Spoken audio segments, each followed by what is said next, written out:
A very good morning to one and all present over here. Myself, Dr. Shivi Mittal, Assistant Professor GLBAJAJ.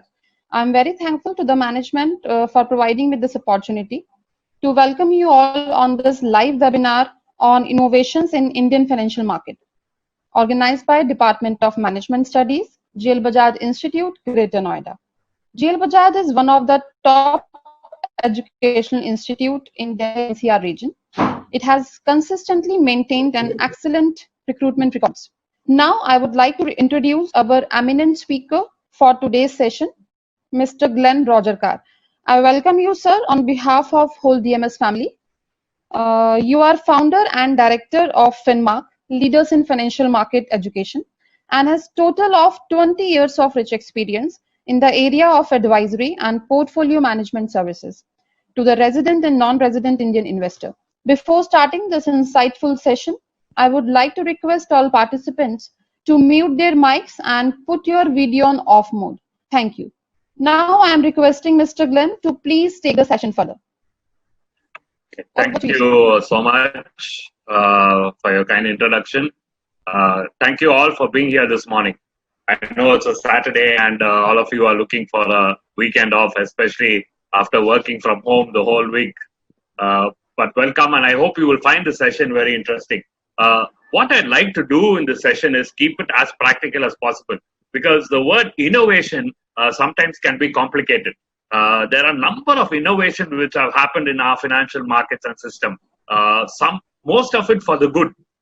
But if we get into it too technically, you will get bored with this. So what I'm going to do is try and keep it as practical as possible.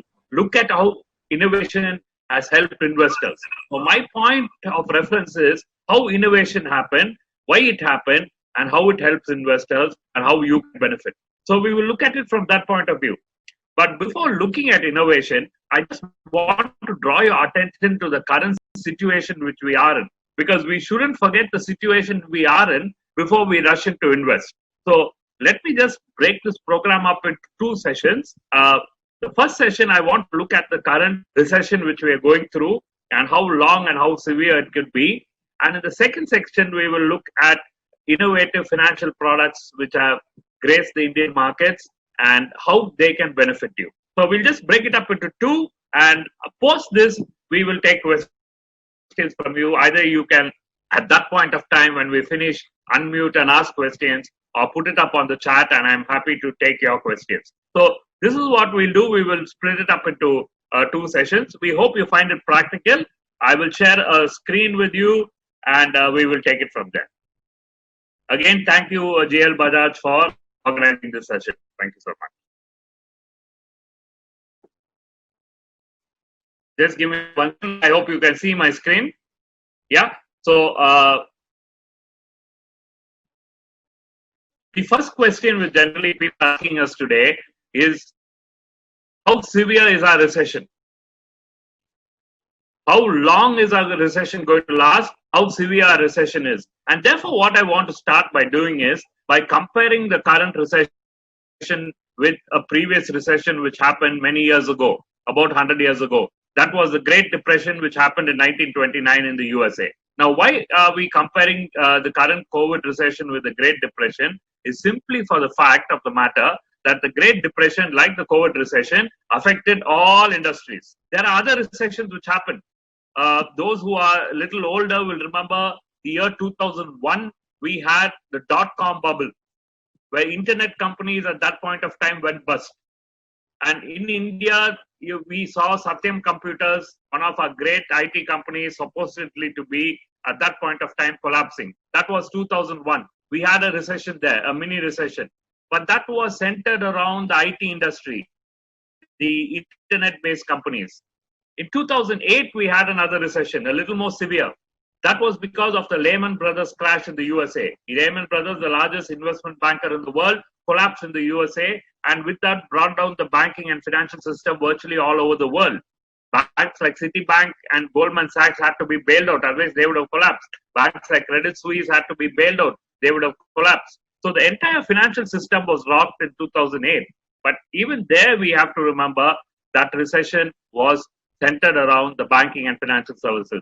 But the recession we see today is across all sectors, right from agriculture, right from education, right to automobiles, right to industrials. It is across all sectors, even affecting right from a migrant worker to a very senior level manager. So comparing the COVID recession with the Great Depression will give us an idea of the pain we can expect. And this is not to scare you, it is for us to be prepared. It is for us to be prepared financially and maybe even mentally for how long and how severe this recession could be. Now, the Great Depression was so severe, and this is more for just knowledge and interest purpose. It won't happen today. The Great Depression was so severe that the American the entire financial system collapsed. And when the entire financial system collapsed, the government didn't have money. So you know what they did? One fine morning when everyone woke up, the newspapers had a headline. It said, all those of you who have gold with you, all those who have gold with you, please come and deposit with the Federal Reserve. That is like their RBI. If you don't deposit your gold with the government, you will be put in jail for 10 years and also fined. That's a severe shock to everyone. But that really happened. That really happened. I still have a copy of the paper cutting with me. It happened in the year 1929, 1930. So that was how severe the Great Depression was. I don't think we will get there. So don't worry about your gold is safe. But some of the pain points there was that the stock market collapsed 90%. You had a stock market rot. The whole system collapsed because the stock market fell 90%. Unlikely that we will fall so much, but we should remember when the COVID recession started, we fell 45% our stock markets, and now we have recovered about 30%. Doesn't mean we are out of the woods, because if you look at this fall during the Great Depression, we've had falls, sharp rises, falls, rises, falls, rises, and then a collapse up to 90%. So do not rule out further falling in the stock market. The stock market could fall further because the basic fundamentals of our economy is still not solved. It is just that we are excited that end of May, June, lockdown is over. There's been some sales of goods and services, but they are all pent-up demand. When we were in lockdown, everyone was waiting to buy an AC or a fridge or a TV which broke or conked out, or a car where you paid an advance already, you couldn't take delivery. So all that is what you're seeing in June. The real scenario you will see July, August, September. Even banks. Because of the moratorium, you don't know really how many people have defaulted. So the real scenario will play out over the next quarter. And then you will know how the stock market reacts. So be cautious. Be cautious about the stock market. The second thing which you need to be cautious is about unemployment, because that's a serious problem during a recession. Unemployment during the Great Depression reached 27%. Today's unemployment in the US is already 15%. In India, it was 24% in May, and in June it has come down to about 11.5-12%, which is good news. But even 11.5-12 is very high. Anything above 9-10% of unemployment means that you have a serious crisis. You have a crisis. So be careful of these two dangers. None of us can be spared even from unemployment, salary cuts, salary delays. It is everywhere. The third danger which we could face today is something which we call shocks to the system. Shocks to the system. Events which will happen once every 100, 200 years, and maybe once in maybe even 1,000 years. And one of the events which has probably never happened in humankind was that the price of crude, Texan crude, it fell to minus $36 about a month ago. Never in the history of mankind have we seen crude even falling to zero. But here in this case, it went past zero and went to minus $36. The screen, computer screen where everyone could buy and sell crude, was not programmed to take a negative value. So people couldn't even see negative values because this has never happened. No one envisaged it going to negative. And why did it happen? Simply because there was production of oil, storage of oil tanks were all full. No one was consuming oil. No one was consuming petrol during that lockdown period. And therefore, they just couldn't throw this petrol off, because if you throw it off, you'll get fined, environmental problems. So all these petrol producers were just calling people and virtually telling them, please take the barrels with you. We will give you $36. Therefore, crude came to $36. Now, this shock of crude falling was good for India because we are one of the highest importers of crude. But the problem is the government didn't pass it to us. They used this opportunity to increase tax. and therefore we are paying 83 rupees. If you do the actual calculation, take off all these extra taxes, you will get petrol at within the 20-25 rupees. Within that range, you should get 1 liter of petrol. But this is a rude shock to the global economy, good shock to India. But we never know what is the next shock coming. Could we see NBFCs? Could we see a cooperative bank collapse? And I like to talk about it because our cooperative banking system is in such a mess. It could be a shock which we could see. I don't know how many of you have been reading that RBI is now trying to get all cooperative banks fully under its wings. Why are they suddenly doing it? Because RBI suddenly realized that there are nearly 50 cooperative banks which are on the brink of bankruptcy. Every week there's a cooperative bank going bust. The latest being one in Bangalore, a very large cooperative bank went bust. Mumbai, North India, you're seeing many of them going bust. So cooperative banks, about 50 of them are near collapse. So could we see a shock in the financial system in India? Very, very possible. Be very careful of the small banks, which were basically microfinance companies, which are banks today. Be very careful of cooperative banks, simply because they depend, most of their loans are given to the marginalized society. All of them don't have jobs today. They may not be able to repay the loans. When they're not able to repay the loans, the bank may not be able to repay deposits. So be very, very careful about these kind of shocks which can hit us. We need to be aware and careful of that. I must warn you before I go to innovation. I want to again touch upon the unemployment crisis for us to all save up. And I will just make one point there and then move to the innovation part. If you look at this particular news item, which was in the Economic Times about 12, 13 days ago, it gives you the real picture of unemployment. And this is scary. Look at travel and tourism. Travel and tourism, 55 million people, 55 million people working in the industry, 38 million people will lose jobs.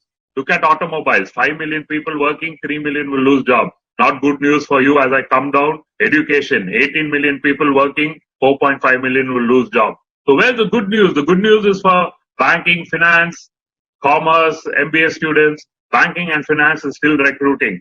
Even during COVID time, they've recruited about 1.5 lakh people. But the general overall picture is very grim. One of job losses. CII has said 60% of all Indian employees will have a salary cut between 10 and 50%, salary deferment. Are we prepared for that? I want you all to maintain one very, very simple way to protect yourself against this recession. Maintain about 6 months of emergency reserve. What is emergency reserve? Emergency reserve is about 6 months of your household expenses. If your expenses which you cannot live without, rent, food, basic necessities, electricity, water, basic transport, fees of your children, all those are basic essentials. So if 50,000, that amounts to 50,000 rupees per month, 50,000 into 6 months, 3 lakhs should be set aside. So in case there's a job loss, in case there's a salary deferment, in case there's a salary cut, you can dip into the 3 lakhs and keep your family running. That is very important. So please build an emergency fund. Now, my last question, which I'd like to answer to you, and most of them are asking this question, how long will the recession last?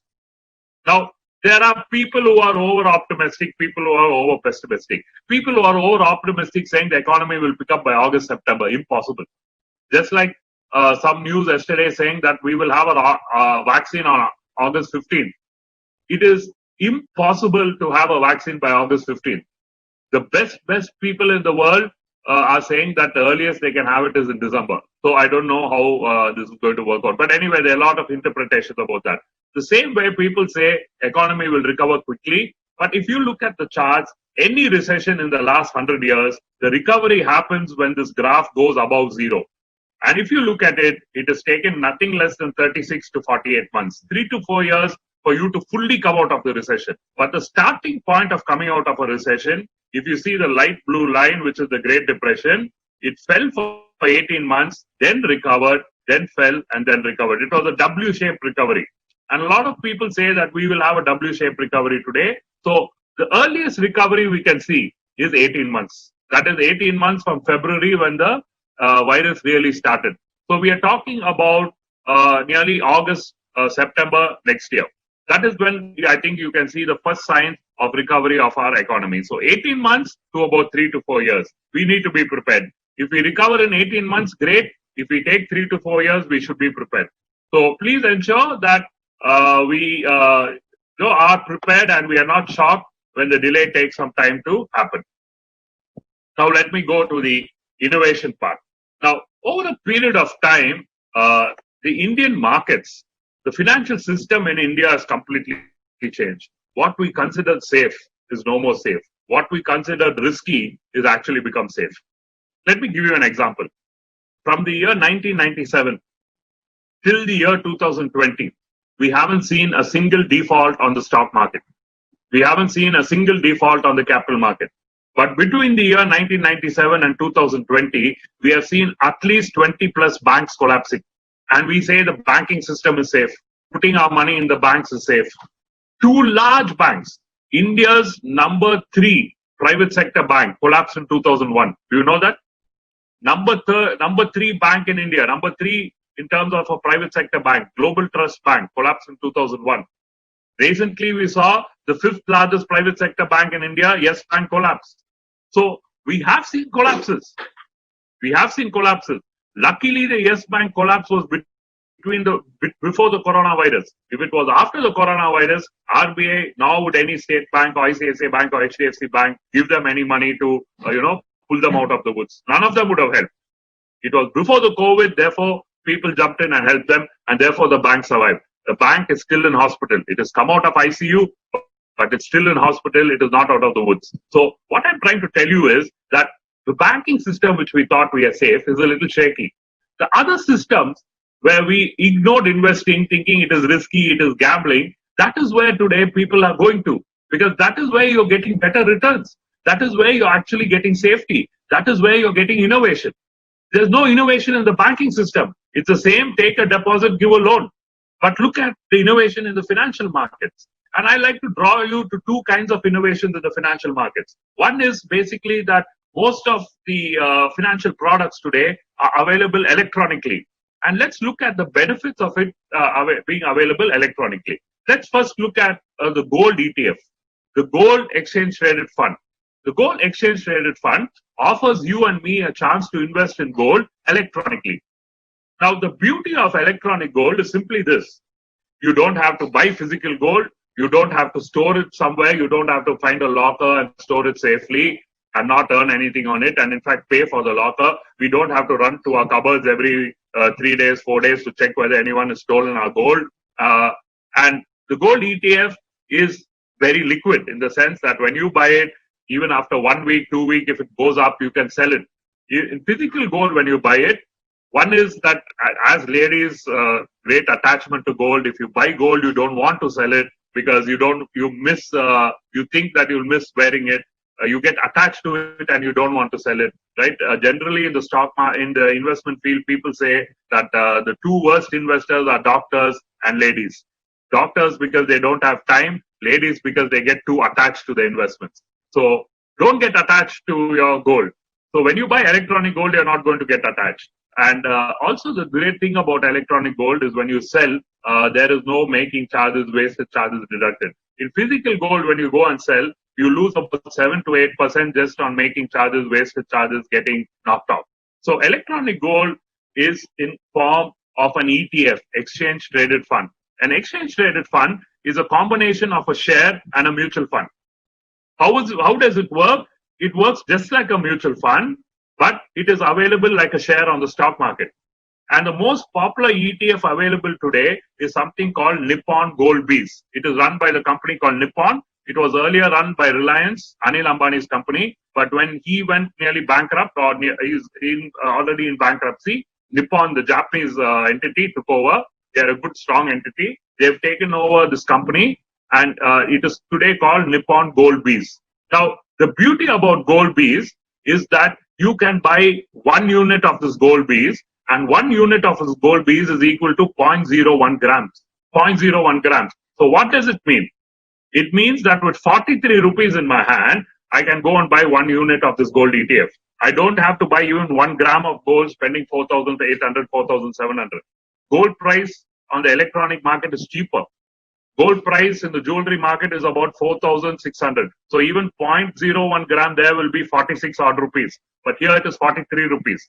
And you can buy 0.01 gram. You can't go to a jeweler and ask for 0.01 gram of gold. He will give us a royal chaser from the shop. So here you have electronic gold available. You have it easily. You can buy it. It's available in lots of 0.01 grams. You can buy and sell it anytime. You buy it at 10 o'clock. If the price goes up at 11 o'clock, you can sell it. Or you can keep buying units and accumulating. Whenever you get money, buy units and accumulate. How do you buy electronic gold? Very, very simple. You go to your stockbroker or you go to a bank who also has a stockbroking license. And today all banks, ICICI, HDFC, Access, Kotak, all of them have stockbroking companies, subsidiaries. You open something called a trading account and a demat account. Don't forget to open these two accounts, trading account and demat account. You will buy electronic, once they open these accounts for you, you can buy electronic gold in your trading account and it is stored in your demat account, in your name. It is stored electronically. So it is very, very simple to invest. All you need to go is open a stockbroking account, a trading account and a demat account. Once that is open, you can buy electronic gold and store it in your demat account. Just a bit of caution. Some of these banks, or especially when you invest through Google Pay, Paytm, they also offer you electronic gold. Buying it through them is easy, but many of you don't transfer that gold to your demat account. I notice many of them say, I buy it, and when I ask them, who has that gold? Where is it? They say, no, sir, I don't know. I only have a confirmation that I bought my electronic gold. No. That is a very dangerous thing, because that means that the company you bought the gold through, your Google Pay or your Paytm or your PayP, whatever, all of them are holding it on your behalf. Don't let that happen, because if they go bust tomorrow, you will lose your gold. So if at all you use this Paytm method to buy gold, ensure that that gold is transferred to your demat account. But better, see, Paytm and Google Pay and all are only methods to pay. They are not the platform for you to buy gold. If you want to buy electronic gold, you need to go to the stock market. You need to open an account. You need to buy gold and store it in your demat account. That is a better way to do it. But electronic gold is the in thing today.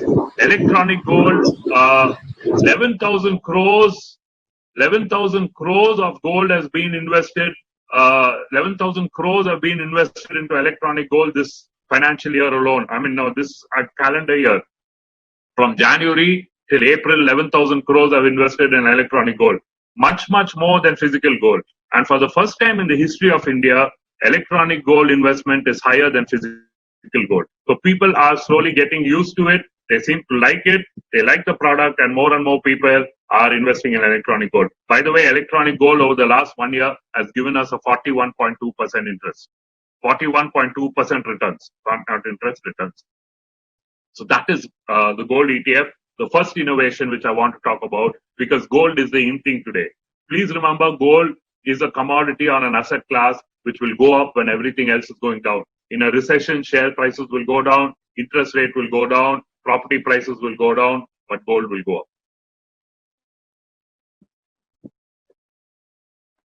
Just want to show you a graph of gold to prove what I was saying. Look at 2001 when we had the dot-com bubble. Gold was at 375 rupees. And by the time the recession got over in mid-2005, gold went up to 850 rupees. So from 375 to 850. And the second recession, which happened in 2008, from 2008, it was 1,200 rupees. And when it got over in about 2015, gold prices were 3,200 rupees. So from 1,200 to 3,200, more than 150% rise. And the current recession, which has started in 2019, you can see gold again spiking. In between, during the period where gold didn't go up, it was the period where there was no recession. Gold actually came down and traded, flat. So when there's no recession, all well, gold doesn't do well. When recession comes, gold starts to do well. So if you can look at gold now, 2019 it started and it has given us 41%. Can it give us more like the last two recessions? Very possible, as long as this COVID recession starts. So gold, I want to introduce you to electronic gold, ETF, gold ETF. That's a great way to invest. Let's move on. Another great innovation which has hit India today, and I believe it's going to be the product over the next 5 years, is a REIT. real estate investment trust. Just like how you could buy gold electronically, you can buy real estate electronically. The beauty about buying real estate electronically is that you don't have to invest large amount of money. Why do we try and keep away from real estate? Once we buy one piece of land, or maybe 2 apartments, we don't want to invest anymore because these are highly capital intensive assets. We have to put in a lot of money. We have to put in 60 lakhs, 70 lakhs, 1 crore. They are illiquid. If we want to suddenly sell them, very, very difficult to sell them. And then maintenance of them. As time goes by, they depreciate in value. We have to spend on maintenance. So all that headache is there. To solve that, you have a real estate investment trust. Now, REITs are products which have been in America, been in Singapore, in Dubai, places where, there are small places, especially like Singapore, where it's very popular. Small places, very difficult to build because area-wise it's very small. And therefore, cost of apartments and houses are extremely costly. Dubai, Singapore, UK. Therefore, there people don't invest physically in apartments. They buy REITs. The beauty of a REIT is that it is again electronically available. 1 unit of this REIT is 1.2 lakhs today in India. So let's look at an embassy REIT which was first launched in India in March 2019. It's doing extremely well. How does the embassy REIT work? And this will give you an idea of how the REIT itself works. The embassy REIT took 4 SEZs which they had. 4 SEZs, 1 commercial complex and 1 residential complex. They combined the 6 projects together, got a certain value for the 6 projects, and then divided it into units of 1.2 lakhs and offered it to the public. So if you or me bought 1 unit of this REIT, we get part ownership in these 4 SEZs, we get part ownership in this commercial complex, we get part ownership in this residential block. So whatever rent comes to these 6 properties, we get a small proportion of the rent. If the prices of the property goes up, our value of the REIT goes up. If the value of the properties come down, our value comes down. But embassy REIT has promised a rental yield of 8.25%, which is fantastic. Because if today you buy an apartment and give it out for rent, the maximum yield you will get in India is 3.5%. Maximum. It is one of the worst investments to make. Because India is the country which gives the lowest rental yield in the world. You will not get more than 3.5%. You take a calculation. Let's say you buy an apartment for 1 crore. How much rent will you get? 30,000 rupees. 30,000 rupees into 12, 3.6 lakhs. That is 3.6%. 3.6%. That's all you will get. So rental yields in India is very low. In a REIT, you get higher yields because you're investing into an SEZ, into commercial complexes, which you and me individually can't. Can we go and buy an SEZ? Can we go and buy a commercial complex or a shopping mall? It's not possible.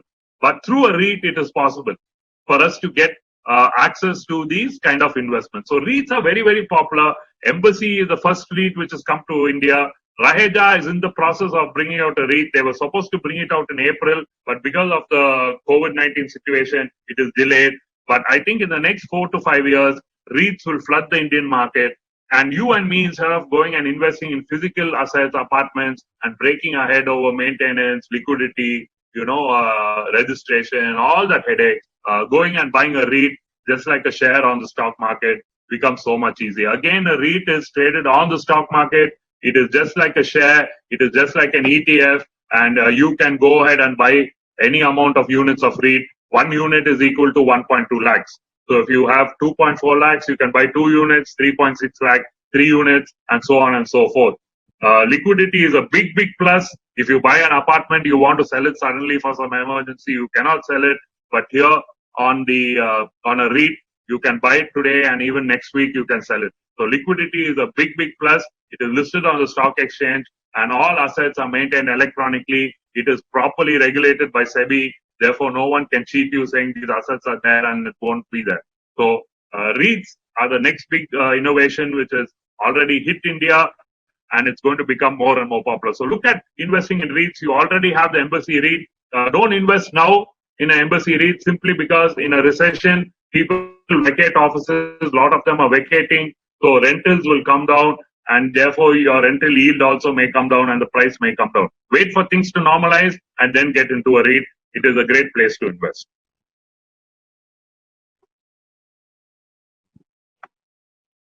The third innovation which I want to let you know is that many of us think that sitting in India we cannot invest abroad.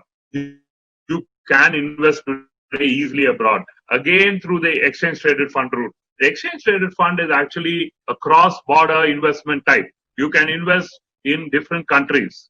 You can invest in different countries, and you can invest in rupees. How many of you know? I don't know that you can invest in Nasdaq stocks, right? Right away, sitting in your hall room or your office room. All you need to do is go to the stock exchange, and then you have something called the Nasdaq 100 Exchange Traded Fund. And they are a fantastic fund. They've given returns much higher than the Indian market. If you look at the Nasdaq 100, it's giving you 19% for 5 years. The Indian market is only giving you 8% for the last 5 years. Now, how do you buy this? Just like you buy a gold ETF. You buy an exchange traded fund ETF. So very, very easy to invest in Nasdaq. So if you say I want to own an Amazon, I want to own a Facebook, I want to own Instagram, that's merged now, or I want to own Google, I want to own IBM stocks, I want to own Microsoft stocks.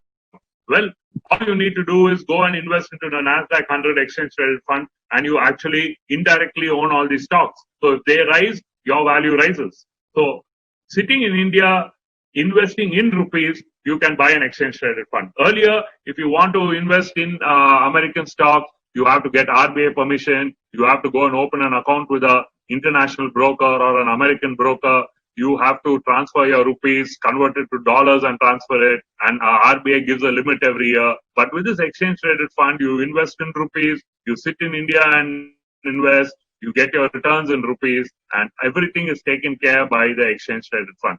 So investing, in Nasdaq, very, very possible through an exchange traded fund. So if the Indian markets are not doing well, you think the American markets are doing well, post the election, let's say that most likely looks like Trump is going to bid farewell to the White House. He opens his mouth too often, says all kind of nonsense, and looks like he's on his way out. So if you have a new government, then they might, the IT companies, the social media companies with who Trump is troubling a lot can again do well. It is already doing well, and you can see, probable chance of investing in American stocks. You can also invest in Chinese stocks. I know that's not a great idea, but through the ETF, you can also invest in Chinese stock, but not in the Chinese market. You do it actually through Hang Seng, which is the Hong Kong Stock Exchange.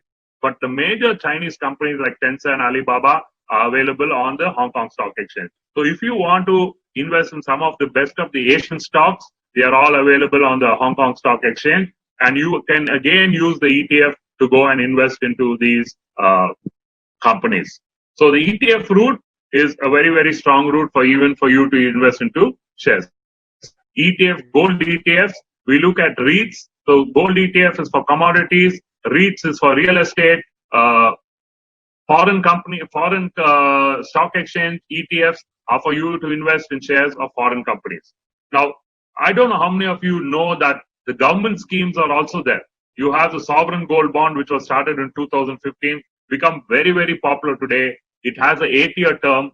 The lock-in is 8 years, but you can exit after 5 years. What the government does is it issues gold to you electronically through a bond. When you buy a sovereign gold bond, and every 3 months the government issues a new sovereign gold bond. The beauty of it is when you invest in the sovereign gold bond, they give you a 50 rupees discount on gold price that day. They also pay you, it is not 2.75 now, they've reduced it to 2.5. So 2.5% interest you get every year. Every year, 2.5% interest for the 8 years period. And after 8 years, whatever the price of gold, if gold has gone up from 4,700 to 7,700, they will give you 7,700 per gram. And in the meanwhile, you have earned 2.5% interest per annum. So you get a chance of gold appreciation and also earning an interest and a scheme which is government protected, issued by the central government. So you're very well protected. So the sovereign gold fund scheme, gold bond scheme, has become very, very popular in India. And people are now rushing to buy it, especially those who don't need gold today. They need it only after 8 to 10 years when they want it for some wedding in the family or their daughter's wedding or whatever. So they invest through a sovereign gold bond. After 8 years, when they get the money, they go and buy the physical gold. In the meantime, they've at least earned interest. If you buy the physical gold today, it is lying idle, you earn nothing. But with the sovereign gold bond, you earn 2.5% per annum. So that is a good advantage of using the sovereign gold bond. It is a nice innovative scheme brought in by the government, and we have to congratulate them for that. Another good scheme which the government brought in, but it's not working too much, is that people who have idle gold, either in jewelry, coins, bars, you can go and monetize it, not demonetize. Demonetize is the bad word. Monetize it. What does monetizing mean? If you go and give it to any scheduled commercial banks, those banks will take that gold, give it a valuation, and then convert that into a fixed deposit. And you will get interest on that. It can be a short-term deposit, 1 year to 3 years. It's 1 year to 3 years. Today, you get about 5.5%. Instead of the gold lying idle, you monetize it and get a deposit. The interest will be continuously credited to your account, and at maturity, whatever the value of the gold, they will give you that amount back. They will give you that amount back. For some reason, it's not taken off.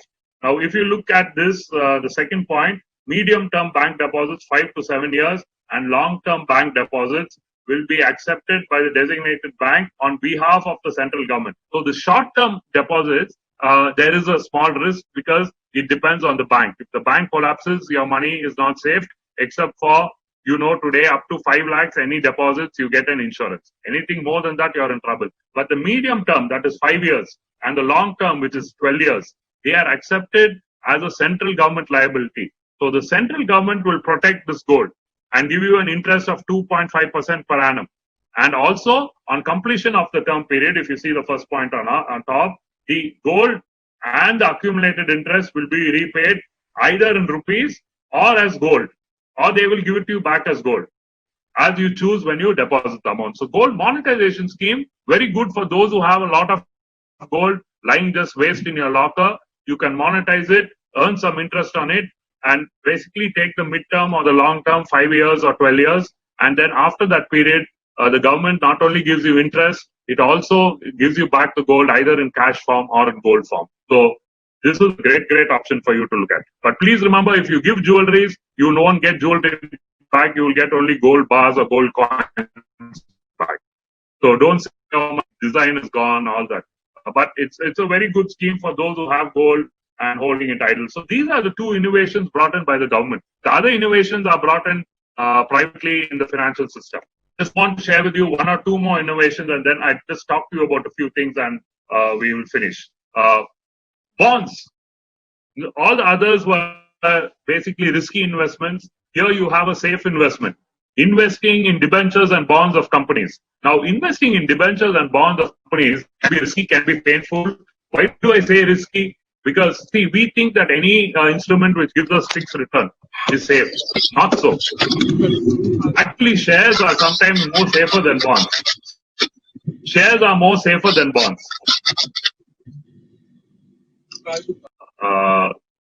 Shares are more safer than bonds because the share price will fall, but if it's a decent company, it will go back.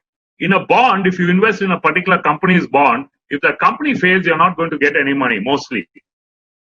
You're not going to get money. Yes Bank had a particular kind of bonds. Looks like they won't get any money back. I don't know if you're watching that Axis Bank, their bonds have been downgraded to junk value by S&P. Not the deposits, the bonds. So nothing too much to worry about the deposits. But bond is being valued at junk today. So those are serious things which you're looking. So whenever you want to invest in some debt instrument, debentures or bonds, you're worried whether it is safe. This the credit rating of AA, AAA, right? Most of the time it doesn't mean much. Maybe a AAA, yes, you can say it is safe, give it some value. But you've seen companies AA, A+, suddenly overnight becoming J, junk, or D, default. They become D, default. So investing in a Bharat bond is again a kind of an ETF. You invest, as small as 1,000 rupees in it. The Bharat bond takes your money and they invest it in corporate bonds. They pick some of the best bonds. They invest in the top 12 corporate bonds, and returns have been very good. You can either choose a 3-year period or a 10-year period, and returns have been very good. They also have a 5-year period, and also they have a 11-year period. So you have 3 years, 5 years, 10 to 11 years. The 10 to 11 years is anywhere between. So 3 types of options, 3, 5 and 10 to 11 years. And returns have been very good. You got returns of about 7% on your 3 and 5 years, and you got about 8.9% on your 10-year plan. Because they invest into good bonds. You directly going and investing into debenture and bonds is very difficult because they are not liquid. You don't know where they are available, and even if you buy them, you have to minimum, spend a lakh of rupees to buy per bond because they don't give it to you in smaller sizes. Generally, if anyone is selling bonds, they sell it saying minimum 1 lakh of rupees. But here, with a small amount as 1,000 rupees, Bharat Bond ETF, again, it is listed on the stock exchange. You can go and buy into these bonds. So if you want safe returns, go to the Bharat Bond ETF. You have safe options to invest in. And all you need to do is 1,000 rupees per unit. So liquidity, transparency, and safety. These are the companies which are there in the portfolio. 3-year and the 10-year variant. The 5-year is not here, but the 5-year is just the same as the 3-year. And you can see the companies which they've invested in. All good companies: IOC, Hindustan Petroleum, National Highways, NTPC, Power Grid, REC, SIDBI, and you get a very, very safe return anywhere between 7 to 8%. And getting 7 to 8% in today's market is excellent because on an FD you get only 5.5%. And after tax, you will get only 5%. So here, if you can get even 6.5%, 7.5%, it is a great way. So Bharat Bonds is an innovation in the debt market. So we saw innovation in commodities, we saw innovation in real estate, we saw innovation in the stock market, we saw innovation from government schemes, and now we are seeing innovation in the debt or a bond market. So all these are innovations. All these are innovations. Now, even the banking system is bringing up some innovative products. And this is not an investment option, which I'm showing you. This is a borrowing option.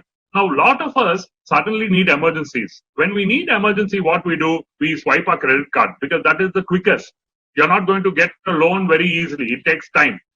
So you swipe your credit card. But in India today, you have the overdraft system, which is coming, where all of us can today apply and get an overdraft limit. What is an overdraft limit? An overdraft limit is a credit limit available. It is our safety hatch. We unlock it when we need the money.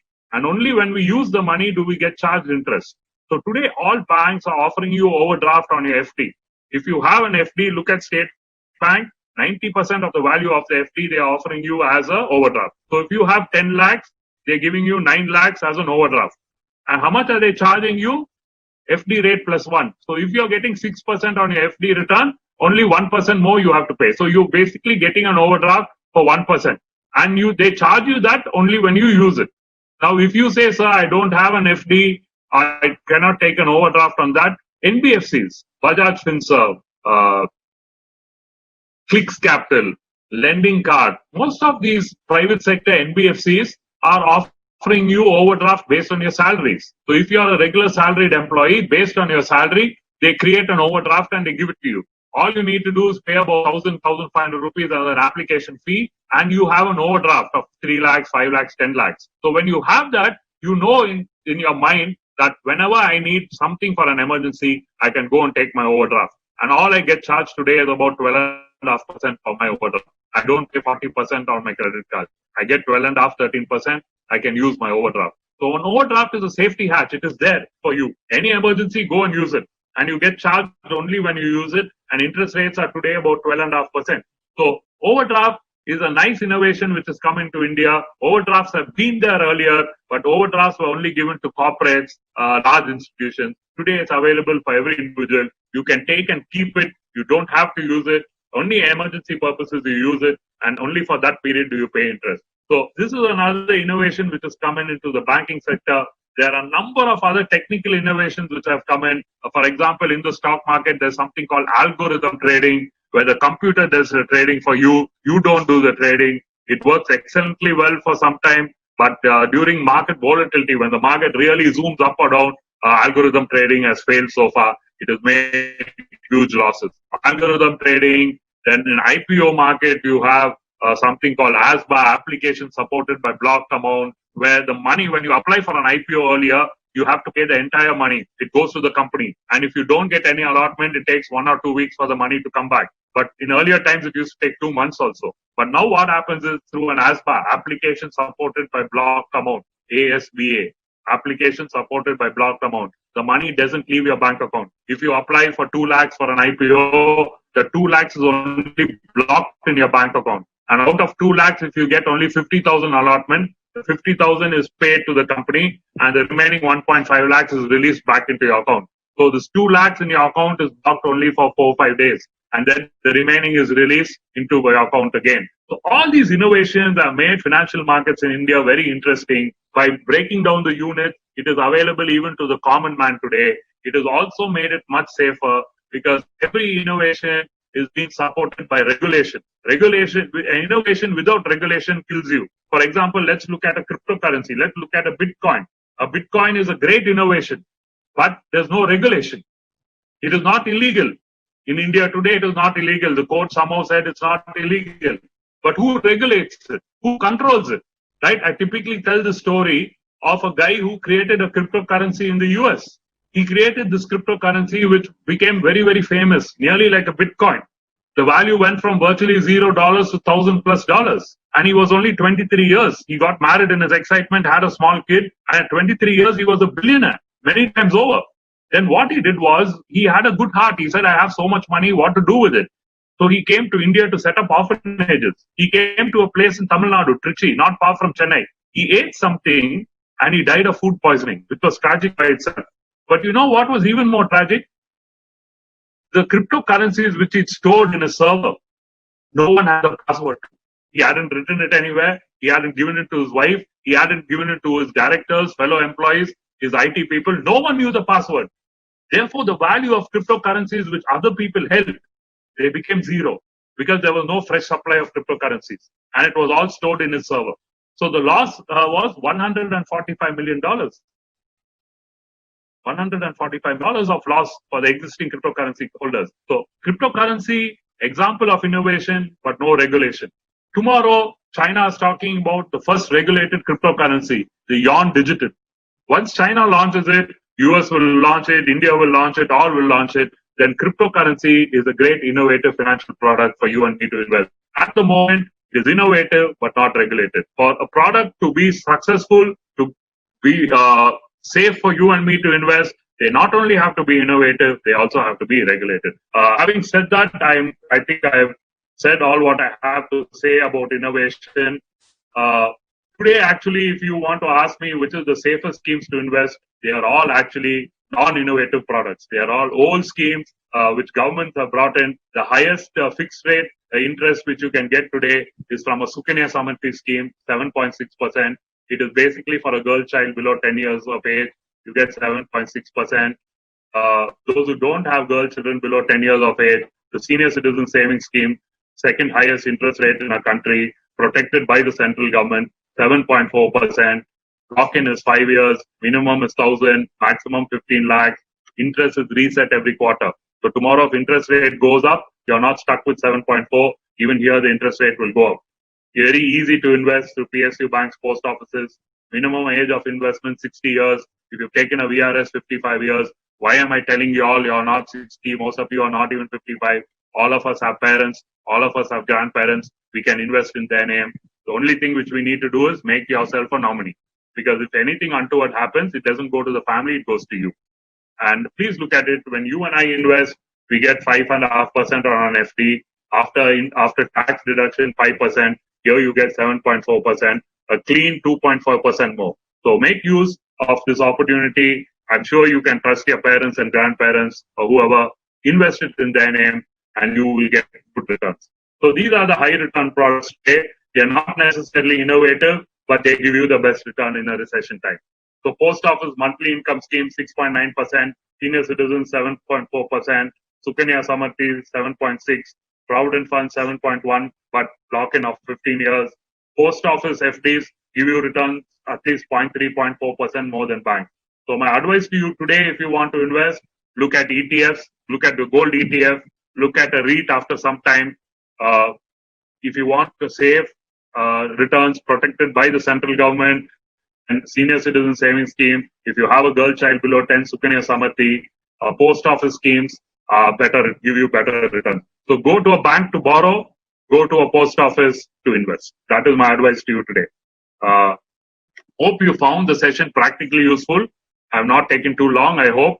I've just introduced you to the innovations in the market. And every day our financial market is innovating, which is great. And like I said, it is innovating with regulation, which makes it even more safer. So those what we thought was safe earlier is little wobbly. Those which we said was unsafe is actually today safe. If you have any personal finance questions, you can always WhatsApp me or email me. This is my phone number and my name. Finmark as a company, we are into financial literacy. We do it right from school children. In fact, about a year back, we had a contract with schools in Dubai where we taught school children from the standard 5th to 9th.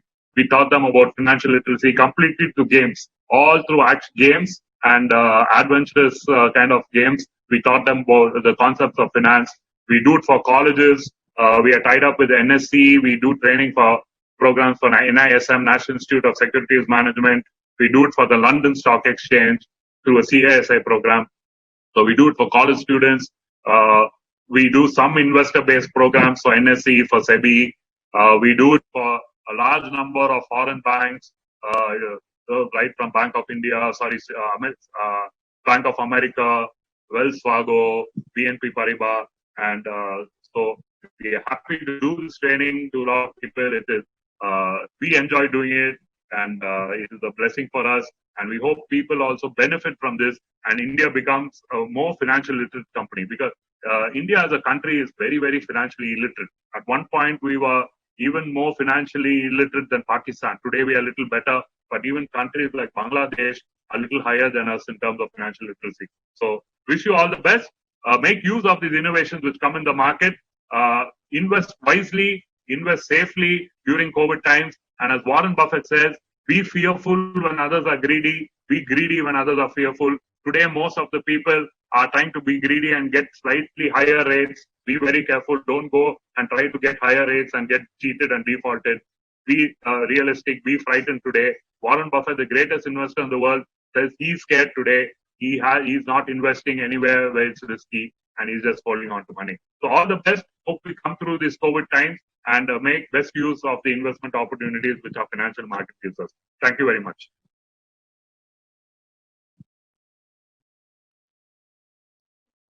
Happy to take any of your questions.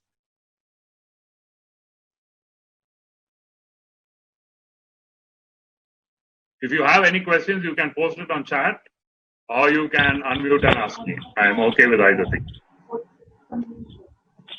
Sir, yeah, can you suggest some financial courses? Can you suggest some financial courses? Financial courses? You're a student, Aditi? Yes, sir. Okay. Yeah. Financial courses, see, you have the National Stock Exchange, which is India's largest stock exchange, second largest in Asia. They have some fundamental courses like the fundamentals in capital markets, the fundamental in research analysis. Those courses are, easily accessible. They are cheap. They are very practical, very interesting, and you get useful certificates. NISM has about 23 courses. Today, for you to work in the non-core banking, in the banking and financial services space, the non-core banking, you need to be certified by NISM. Whatever university you are from, you need an NISM certification. So most companies, even when they recruit you from campus, before they confirm you, they make you go and write this exam. So we encourage students to take the NISM exams. We constantly do training programs for you to do this NSC NISM program. So if you are interested in some of them, my colleague who's on this group, Shivaram, you can get in touch with him, or I put up my number. You can get in touch with me. Shivaram, can you just share your number on the chat with everyone? So if anyone is interested in these courses, get in touch with him. He will put you onto the the nearest and the quickest course which is happening. Yeah, I think Shivaram has put up his number on the chat actually. All right, sir. Thank you, sir. Thanks a lot. Thank you.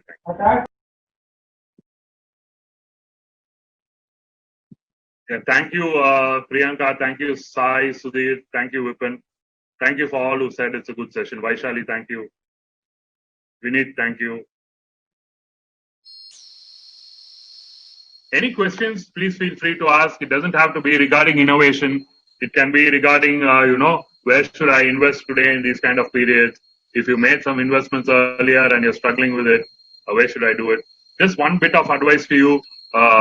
This will be a great time for you to buy your own property if you're living in a rented house, simply because interest rates have come down below 7% for a house loan. It is going to come down even further. I guess within a couple of months, you will see interest rates for home loans at 6.75%.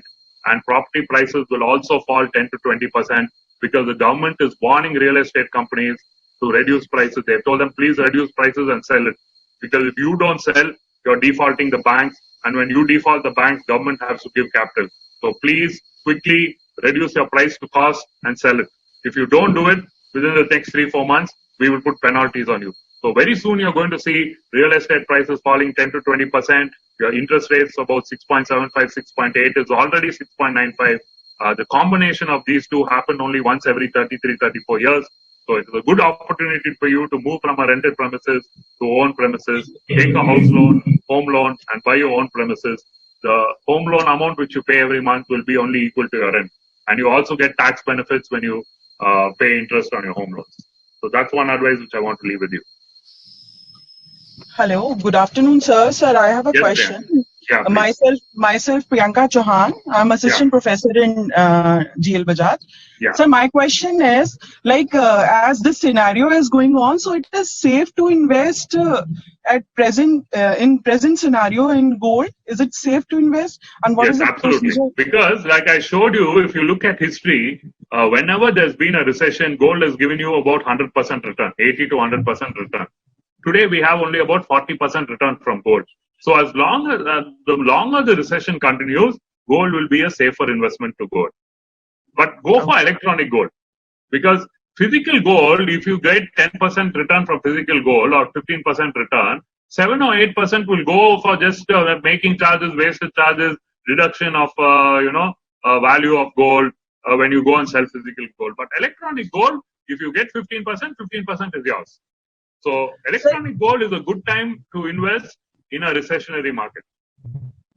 Sir, like I just want to contradict on this. Like this time in the present scenario, as the rates are so high. So from that point of view, I just want to confirm. Like for that, is it? Look at 2001. Yeah. Gold gave you 120%.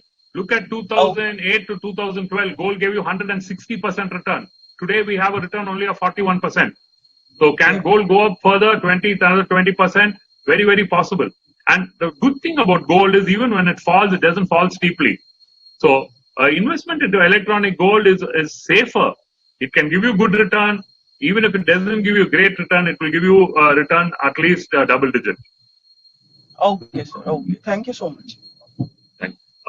Sai Sudhir, you asked a question. How about investing in SIP on pharma?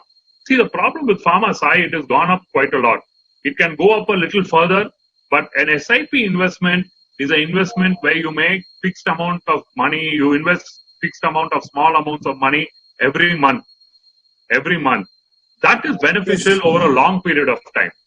So if you want to do an SIP, do it in some particular industry or some particular, the markets or some particular index where you're willing to wait for a long time and which are down. SIP will benefit industries which are down, because the next time when they turn and come up, you will get great value. For example, let's say you start investing in automobile companies. They will go further down.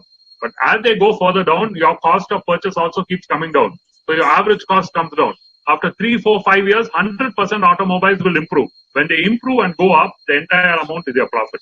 So look at those sectors which are good, but which are beaten down today, but will recover. Automobiles will recover. They are not going to collapse. But you will find pain in the short term. But that is good, because SIP works better when the rates are falling. SIP doesn't work better when the rates are going up, because you get a rupee cost averaging benefit when rates are going down. You buy the same shares at a cheaper price and you get more units in an SIP when the markets are falling. So make use of an SIP now and at least have a 5-year view. Do the SIP for 5 years. Everything which falls will eventually go up. Everything which comes down will go up. Everything which goes up will come down. So in 3, 4, 5 years, when things recover, you will get a very good return. Don't go anywhere near Forex, please. Forex is really not an investment. It is a speculative investment. A lot of these Forex dealers who say, give me money, we'll give you 70%, 80% return. It is illegal. It is unregulated. Most of them, 99% of them cheat you. 1 or 2 months, they will give you good return. From the third month, your money will stop and they will also disappear. I've seen hundreds of people getting cheated like this. Stay away from Forex investment. Forex investment is also a leverage investment. By giving 1 lakh, they will let you buy Forex for 40 lakhs, 50 lakhs. So if you lose even 10%, you will lose 4 to 5 lakhs. Your entire capital will get wiped out. So please don't go near Forex. It's not an investment. It is a speculation. Sir, as I have Yeah, Priyanka? heard, SIP is the best instrument to invest. So, sir, as I have heard, SIP is the best instrument to invest. So, kindly suggest in which house we would do this SIP. Like in HDFC is also providing. For SIP to be successful, you need to at least give it 5 years, minimum 5 years. Okay. Give it minimum 5 years. Any good mutual fund, Birla, ICICI, HDFC, Nippon, pick one of them, pick a large cap fund or an index fund and invest, do an SIP into them. Please don't stop in between. Especially in a falling market, if you stop your SIP, you lose the benefit of rupee cost averaging. When the market is falling, actually, you should, that's the time when your SIPs give you the best value. So start an SIP in one of these mutual funds, choose a large cap or an index fund, and continue for a period of at least 5 years. You will be assured to get good returns. Okay, sir. Okay. Thank you so much, sir. Okay. Sir, I have one more question. This is Dr. Shivi Mittal from GLBAJAJ. Yeah, Shivi, go ahead. Sir, as in this COVID-19, there is a huge impact, obviously, in the Indian financial market. So, I would like to know certain strategies that what Indian investors should adopt to invest and appreciate their capital, as you already have told that to invest in gold and is a good thing and to invest in certain kind of schemes. But how they would stay calm as the people have already invested in... Shivi and Vineet also I'll ask the same kind of question. So let me answer you this way. Now, let's say you are going to invest into the stock market. When you invest into the stock market, do an approach called an EIC, economic, industry, company. So look at all the economic parameters, GDP, credit growth, inflation, fiscal deficit, everything looks bad. So you conclude the economy is doing badly. But that doesn't mean there's no industry which does well. Even in a bad economy like this, there are certain industries which does well. What will do well, Shivi, can you tell me, give me a few ideas? In a bad economy like the COVID recession, there are still some industries which will do very well. Any idea? I want you to think. Reliance is doing well. Reliance is a company. I want the industry. Essentials. So essentials industries. Essentials, or you can use the word FMCG, right? FMCG, so right, sir. Companies which sell soap, shampoos, because we are not going to say I'm not going to brush my teeth for 2 years, recession is there. No, then social distancing will happen. Everyone will keep away from you. So FMCG definitely is one industry. Telecom, because everyone in lockdown, everyone wants to call everyone, WhatsApp everyone, students keep chatting with each other. So telecom will do well. IT industries. Not necessarily, not necessarily, Priyanka.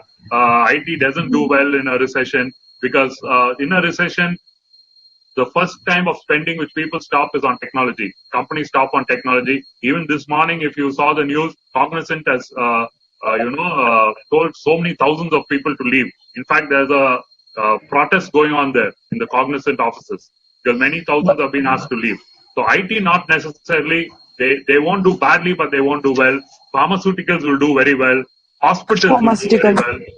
Hospitals industry will do well. Alcohol does well because people drink during times of recession to drown the sorrows. Entertainment actually does well, but unfortunately because of COVID, cinema theaters are closed. Otherwise, during recession, actually, entertainment does well because people want to take their mind off the daily problems. They want to go watch movies. So entertainment industry usually does well in a recession.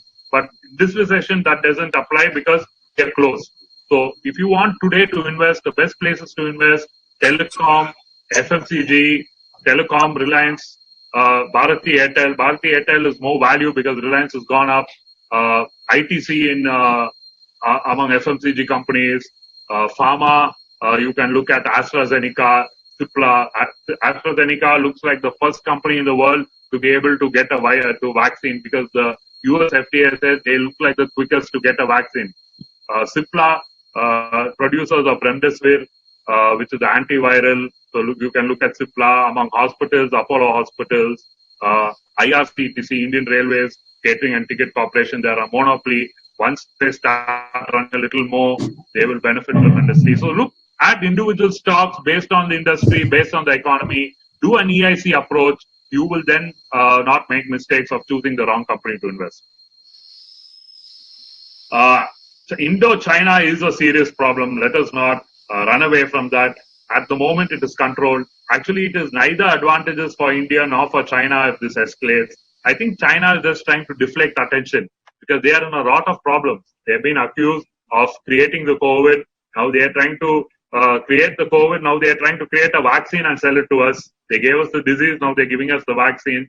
Then they have a problem in Hong Kong. Then they have a problem with the USA. Then internally there are problems.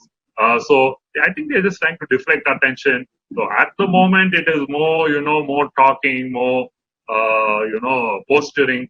But if it worsens, then it could have a serious effect on both our economies. Sudhakar, the best way to invest in electronic gold is open a trading and a demat account. Any bank, any private sector bank today has a stockbroking company. You can open an account there and invest. It is safe. You can open it with a stockbroker. You have Sher Khan, Motilal Oswal, many stockbrokers, Zerodha.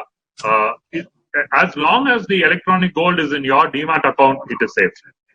Demat account. Demat account. Demat account is where any electronic investment is stored. Earlier I invested, sir. I burnt my hands. And later I quit and just physical gold, all those things I am trying. Even electronic gold is safer than physical gold. Physical gold, some thieves can come and steal it. Electronic gold, no one can steal it. It's out there in your demat account. Yeah. Okay, sir. Okay, I'll try. Thank you, sir. Thank you. Sure. There is one important announcement here for all the participants that we already have shared the feedback form along with 2 links. So both these links are to be filled compulsorily, and certificates will be only provided to those participants who will fill the feedback form. So kindly stay with us. Please continue, sir. Yeah. So there is one more question. Vineet is asking investment in fintech sector, which will do well over 4 to 6 years. Vineet, just want to make one thing clear. See, fintech is becoming popular. The companies are benefiting from fintech because they are getting a lot of venture capital companies. Venture capital is coming and investing in this fintech sector hugely. But one thing which I fail to see is none of these fintech companies are anywhere close to profitability. Look at a Paytm. They are in deep trouble actually. Paytm is in deep trouble. So be careful about investing in fintech companies. Fintech companies, they benefit themselves. You may not benefit from investing in fintech companies. But over a period of time, we don't know. As of now, they are not doing great.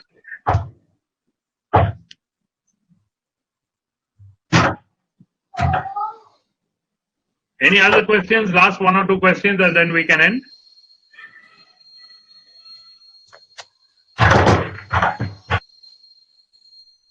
One question: Can changing trade policies with China have a good impact on the local Indian market like telecom and power? By Dr. Vandana Gordman.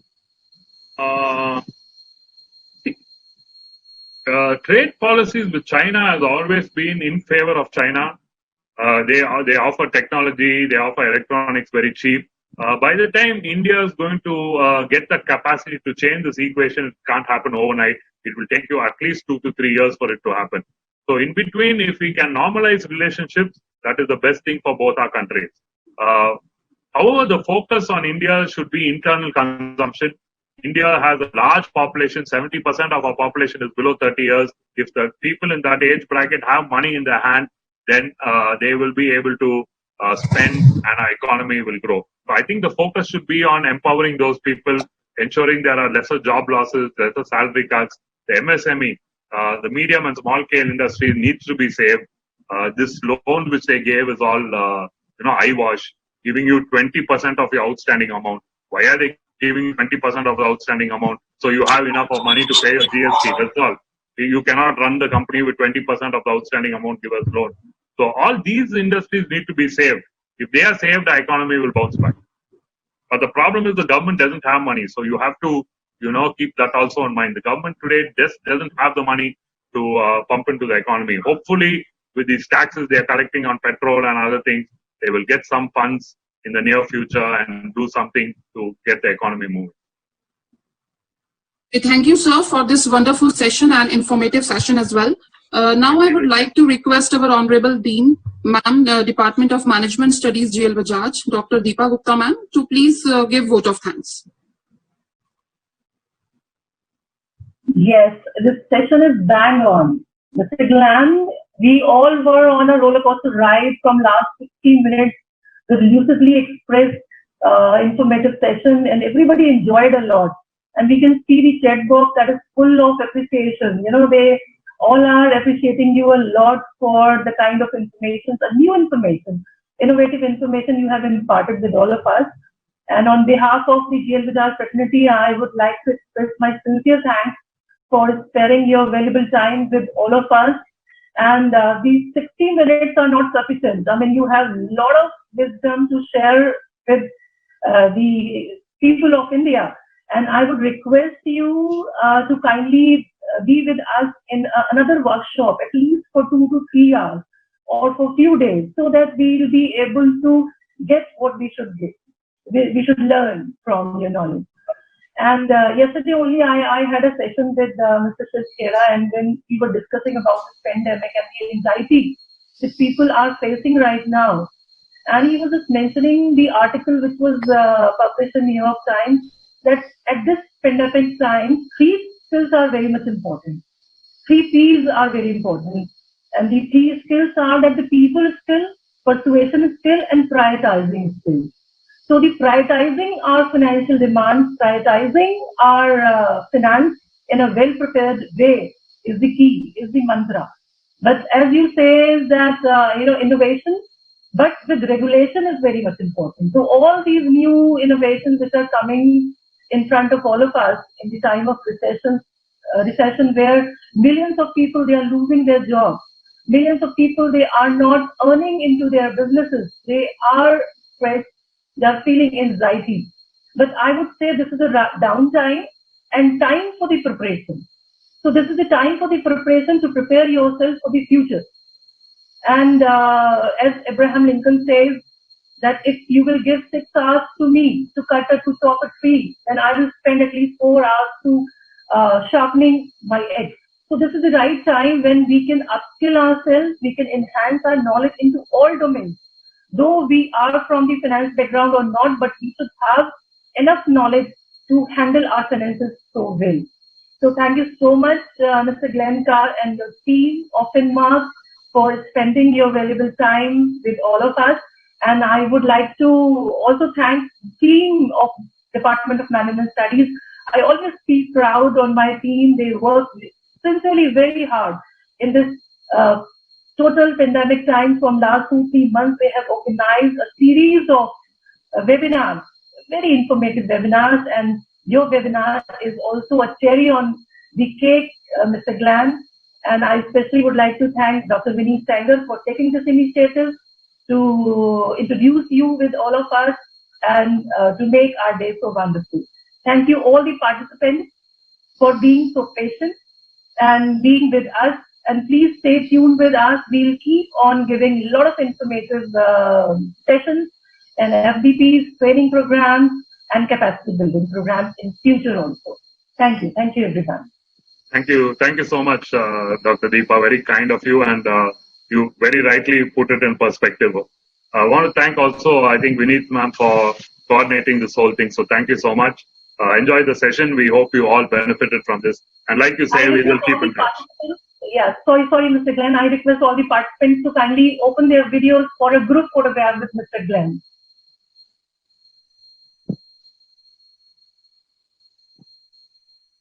Yes, all the participants, please open your videos so that we would be able to click the photographs to cherish the memories.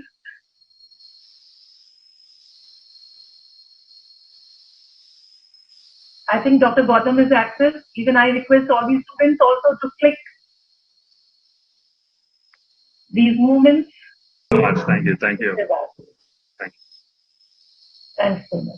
Thank you so much. I request once again with all the participants, don't forget to fill the feedback form because your feedback is so valuable. Mr. Glenn, you would like to say something? Not really, ma'am. Thank you, everyone. Thank you for participating. Be very careful when you invest because this is your hard-earned money. Be very careful. Do a lot of research before you invest. Don't lose your money. Thank you. Thank you so much for your all the advices. Thank you. Thank you, everyone.